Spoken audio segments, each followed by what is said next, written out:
Hello and welcome back. This week we're going to talk about Chapter 12. It's going to be Advanced 3D Construction Tools, and this is Lab 10. So, first things first, take care of your discussion board after watching this lecture. And then, you got your standard 5 exercises to do and a solutions video. And I'm going to touch on a few things regarding the solutions video that some people who don't watch those, you need to know that it's in there. So I'm going to show it twice, basically. So bear with me on that. But we're going to skip exercise 2 and 5 this week. But first, let's talk a little bit about what you're going to do here. You're actually going to make this, and it looks really hard. It's really not. You're going to learn about the loft tool, which is used to create it, and it's actually a pretty cool tool. You're not going to use it a ton, though, realistically.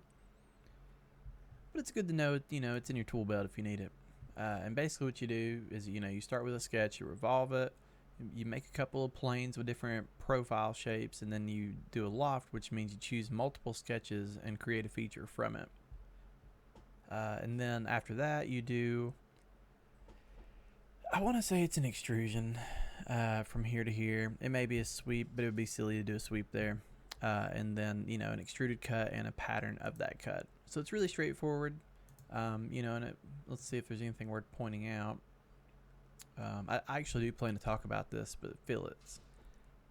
In one of my solutions videos, I talked about it, but, it has you put the fillet in a sketch. It's always easier to do it in a feature because you can change it easier later, but I'll talk about that later.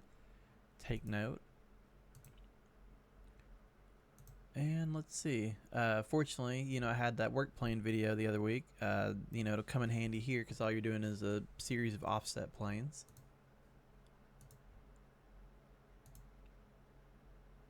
And yeah, it's pretty straightforward, really. You can kind of see that was actually a perfect picture. But you're going to make all of these little sketches here. And then, you'll have your loft created when you choose them. And it is an extrusion through there. And then I believe they actually have used the shell feature. I don't know that we've used the shell feature to this point, but all it is you choose a face optionally and the body, and it'll actually hollow it. So like they chose these two faces, so these two faces will be deleted, but the part itself will have a thickness of 0.125. So basically, like, it'll just be thick here, which you see there. It's a cool tool. Super easy to gut something when you need to. And kudos to these guys for, if you're looking at how this is drawn, they drew to the origin. They didn't project anything with this little cutout for the vent. They just, used that point. I've talked a little bit about that, but that's the ideal way to be drafting. So, good stuff. Okay, and then, so I don't think we really do any rectangular patterns pretty much in the entire program. So this is one of the best times to really explain it. But, so when you choose a profile, you have an amount in one direction. You can see like the little image there showing it's horizontal, and then a distance between them there. And same here for the other direction, vertical. So that's pretty cool. But what it doesn't say is down here on spacing, you can actually choose it to be, instead of the distance between the two features, like two slots, you can also change it to be an overall. So say you want it to be just 4 overall between all of them. You could change it down there and then put the value in. Something to take note of. Like I said, you won't be using it now, but linear patterns are pretty common when you're working. And then the sweep. Yeah, okay. So, it had you make a profile to cut a groove. And that's the little groove it's currently making. So basically what happens is they use this little sketch, locate it, and then they project the edge of the part, this red line you can see here. And what happens is it cuts that profile all the way along that red curve, basically. And you end up with a groove, which you can kind of see here, but it's used to obviously mate the hairdryer housings together. And you actually make the other part in your exercises this week, which I think is pretty fun. My solutions video shows a great way to go about it, because I kind of it was like a tangent where I used that exercise as a way to show how to reuse geometry. I didn't draw most of that dryer housing, the other half. I actually copied the sketches and pasted them over and you know, kind of used the same structure but just on the opposite, you know, side. Now a lot of people think they can mirror it, but when you mirror it, it's going like you can actually mirror parts, but the problem is the parts are tied together on a parent-child structure, which is bad in that case. But also it leads to your part being wrong because they're not just mirrored. So, you know, I would really advise you all to check out the solutions video for this one just to see how I went about it. It is a work smarter, not harder approach. But anywho, I'm going to show you what the other half should look like because people usually mess it up. And it makes sense why, but, you know, it's basically the groove. Everybody messes that up. For now, though, so you're not going to do 2 and 5. So you'll make this guy and you get to use the shell command for it. Take note that if you're looking at the top view, there's no fillets in these corners.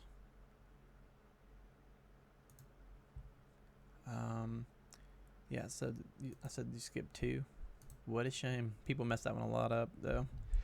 This one you can do obviously a feature pattern. If you go about it the right way, you can just do one tab and one hole and pattern them all. So not too bad. And then you're going to skip the intake flange. I never liked the intake flange. It's just too many dimensions. You know, it leads to error. And then we've got the dryer housing, anchor base. This one, the anchor base, make sure that you are measuring. So many people, when they make this one, their depths are wrong. So make sure you measure and verify you have that 0.2 depth, the 0.25 depth for this part, the 0.5 for here, and 0.25 for there. You know, for whatever reason, a lot of times people make this part too deep or they make it not tall enough here. I think it's about the way people are drawing it. But anyways, I'm going to go ahead and move this over here, and I'm going to open up my dryer housing assembly just to show you what it should look like. And I'm going to turn on some edges so you can see it a little better. Okay. So this is the original right here, and you know it has that little groove, and it was cut into it. So like if you're looking, I might be able to pull the sketch up here if I try hard enough.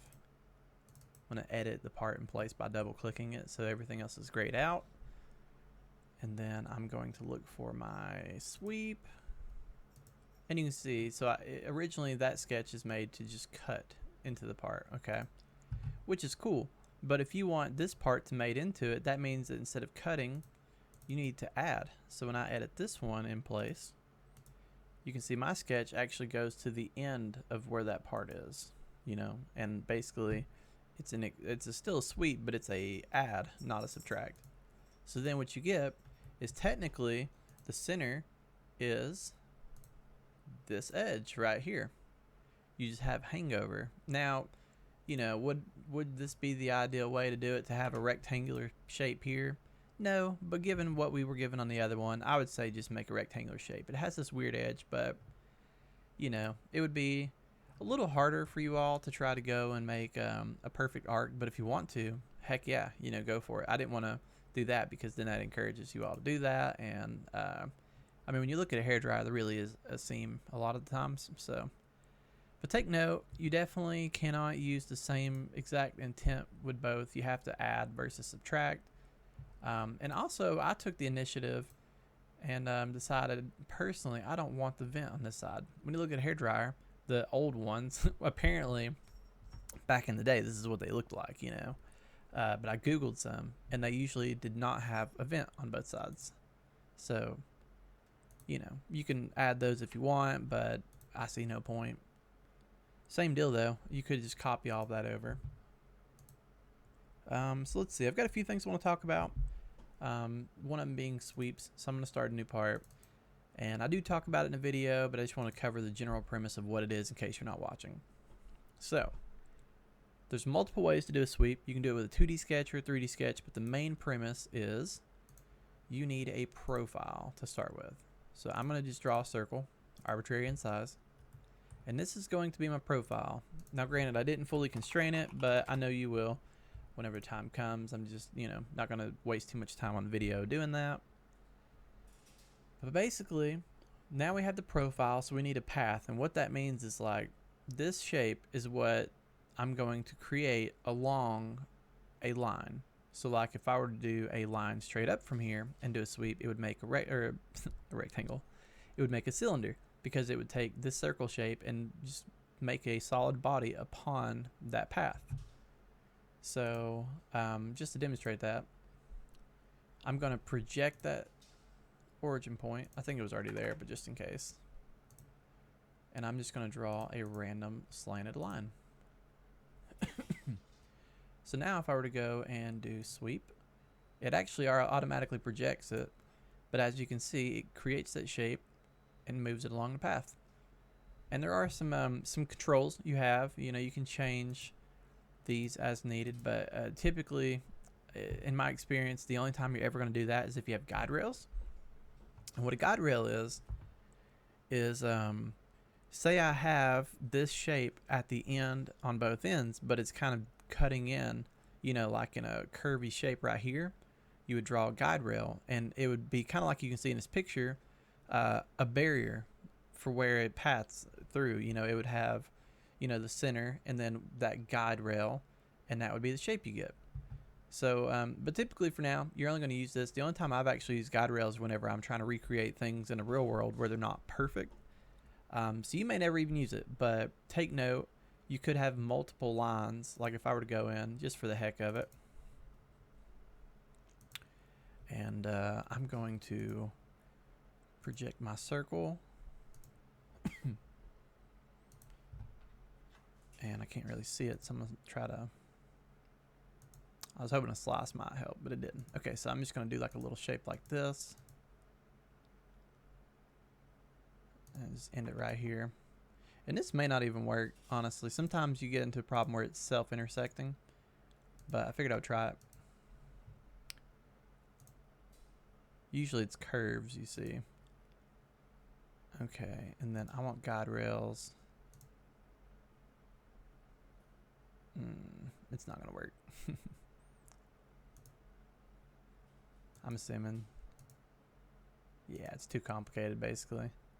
So, like, usually it's got to be like a simple curve instead of these sharp edges. But you also have to have everything end at the same endpoint. But what you would do is that. And if it did create it, what it would do is, like transition that shape inward and outward as it goes to the end.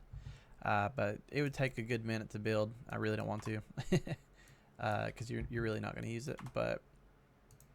for now, that's the general premise with it. And you can actually do more than you realize with sketches. So, like, say you want it to go straight up and then come over.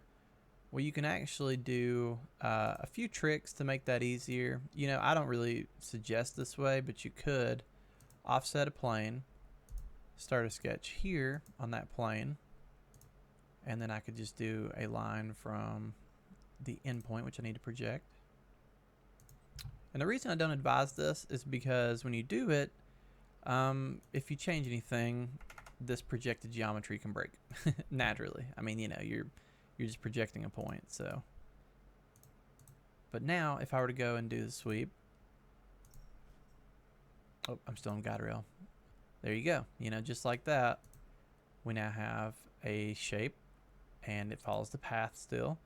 But notice, the shape still maintains that amount of distance from the line itself, so you actually end up with an ellipse right here, which is kind of cool. But yeah, so like you could do something like this where you're basically using multiple sketches, and this is, to me, it's kind of like the lazy way of doing a 3D sketch. But when you're first learning how to do sketches that are based on each other like this, that this can be kind of like your cheat codes, where you're trying to basically just make a line touch somewhere and then draw a line off of it. But I would rather, instead of doing something like this, doing a 3D sketch. I'm going to want to delete that. Well, actually, yeah, let's delete the work feature. 3D sketch is the same concept, but it just has a different interface, and it's a little more technical. So when I turn on the line command, I'm given the option to type in 0, 0, 0, or I can choose the origin. And then it snaps to, kind of like an AutoCAD, it snaps to the orthographic positions. So I could do a straight up, move my mouse, type in a distance right now, or I could just click, and I can just keep doing that wherever. and then hit finish when you're done. The only caveat to it is you have to really work hard to fully constrain these, because then you have to you gotta make sure to ground. You actually have to use the ground or fix constraint on the first point, and then dimension everything. So it's kind of a pain to do 3D sketches, but you know, they do give you this adjustability where once you have it set up, you can you can actually just go and adjust the dimensions easier, and you have multiple directions for one sketch, which is pretty cool. But you know, so basically same deal, you know, just like that, bam, there it is. So you can create features really quick using a sweep, and you know, you wouldn't want to use it in places where you can do an extrusion or something like that, but there are times where it may come in handy. And one of the things I used it for at work, whenever, you know, at the place I worked, you had to rush out jobs, and you wanted to make a general arrangement of what the project is going to look like and send it to the customer. So you're not trying to officialize it, you're just trying to get what it's going to look like out to them before you do any real work. And I would use it to make piping assemblies, because you could just draw, you know, the pipe in its path and draw in like a fake elbow, and you could pretty quickly recreate an entire piping assembly just by using sweep. That's about the only use case I can think of, but you know, it does come in handy to know. You know, like I said, there's a good chance you'll never use it, but that's okay. And then the loft, as talked about in a solutions video and in the chapter exercises, all you're doing is creating a shape, and then you make a plane. Oh yeah, I forget you have to hit offset from plane. You think it would just let you do it without, you know, having to choose that option, but okay, so it turns out this is really small, so let's do like 2. And then all I'm doing here is creating 2 sketches. And I mean, it doesn't have to be like centered or anything. And then you have different options actually. So we have loft. And what it does is it creates a transition from one to the other. Now this is something you actually will do in the 1109 class. We make a lot of transitions because transitions are very commonly used things in the field. A lot of times you have to take a, you know, a one size mating flange to another mating flange and make a thing that unites them because they're different in size. So you'll take sheet metal and create a transition. That's what they call them actually. It's like a stack transition or whatever. But yeah, you know, so you would basically have this, but it would be made in sheet metal. So, you know, you're going to use loft, but realistically, in that case, we would actually be using a lofted flange. And that's one of the things that I figure I'll mention. So, you know, same deal with this one though. You can have multiple sketches like in your other exercise. You do have the option for guide rails still. But, you know, typically you're probably not going to need a rail in this case. And one pitfall for the loft and the sweeps is you'll find you cannot project the edges from them, and you can also not really edit the geometry once you create a body. So like if I were to try to extrude off of this face, it doesn't want to work with the new extrusion. So they're very difficult. So try to avoid them where you can, but at the end of the day, sometimes the only way to create a shape like this is to actually just do it. But I'm going to show off what a lofted flange is, and this is really a sneak peek because next week you're doing sheet metal, and I believe you actually do a lofted flange. So sheet metal, you know, I don't want to talk too much about this. I'm going to do it in the lecture next week, but there's defaults and there's settings, and you know, basically for now I'm just going to ignore those, and I'm just going to do the same deal and choose these. The only difference is when you have sheet metal functions on, you I'm going to like a distance. Well, yeah, we'll just leave it as is for now. I don't really want to play with that too much, but you can basically create that same transition but made with sheet metal. And the premise with sheet metal is, you know, it's obviously one part. So if I were to create a flat pattern, which it can't do because I forgot to put a cut in it, but if I were to cut right here, what would happen is you would have a piece of plate that lays flat like a piece of paper and folds up into the shape. And there's a whole science into the sheet metal stuff, you know, but lofted patterns are actually, or lofted flanges are actually a pretty common thing. That's pretty much it for that part. I am going to talk about the shell a little bit. So let me undo again. So, you do it in one exercise. It was pretty brief, but let's see, where is it even at? So basically, I could choose this face, and what it'll do is it'll gut it and delete the face I chose. Okay, so that's pretty cool. And in which case, then I can just change the thickness at any time. So now you can see it's getting thicker. It's a little wonky here because, the way it's cut, you get like this weird curvature. That's transitions for you. You always end up with weird geometry when things aren't perfectly symmetrical and equal. So you can kind of ignore that, but you could always remove faces anywhere, pretty much. I could take this one off. I don't even know if that'll work, but it might. No, yeah, it doesn't like stuff like that, but I'm gonna unselect that. Choose this one, and then bam, like there's that. Now technically, you could add fillets in too, and we could pretty much make the shape into a sheet metal shape. That's a whole different thing too, but you can recreate the same parts with different inputs, But basically that's the premise of it. You're really just going to be able to remove faces and add them and make a thickness, which you will use in the motor housing. Other than that, I'm going to can all of this, and we will talk about some fillets. I guess we could leave this actually. Let's do that. I do want to make it taller. Okay, so say we did have it's shelled. So I'm just gonna choose these two. Okay, so if we had fillets here,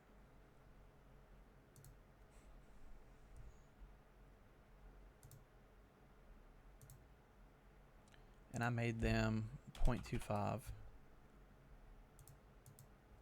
That's pretty cool. Super easy to go back and suppress later. I could just, pull the end apart over it, right click suppress, whatever. Pretty easy to deal with. But if you do a sketch version, like it suggests you do in this exercise, and I believe it was 0.25, so I can choose this, and it gives you that dimension for the first one, and it continues to place them with that same value. And that's pretty cool. I mean, not bad. But obviously the caveat is, sure, you got your, did I do both? Oh, I shelled it. That's right. So, like that's cool that you got your fillet in there.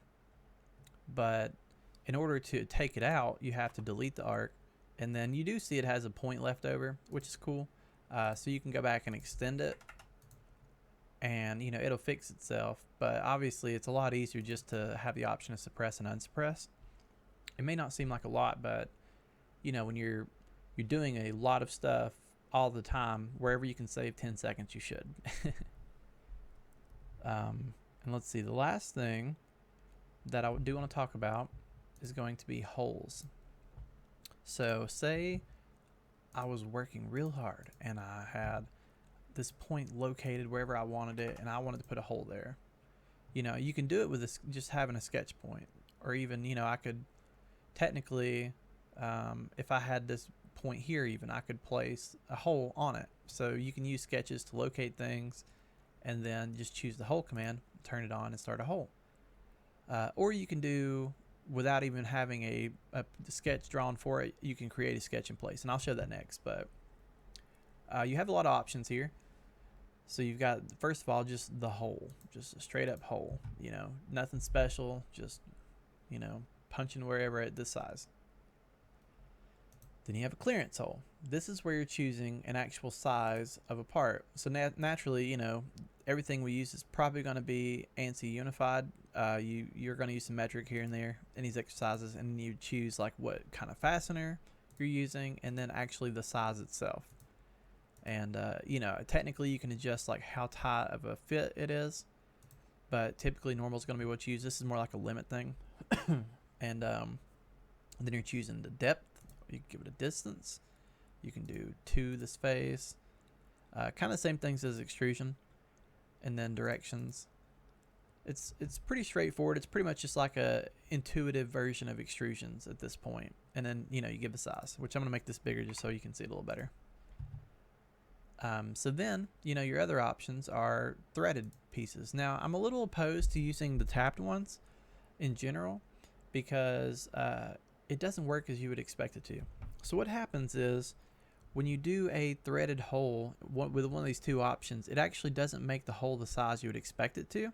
So if I were to go in and measure, say it was a 2-inch threaded hole, it'll come up to like 1.7 something. It kind of like does a factor for the metal threads that would be in there, which is kind of cool in a way.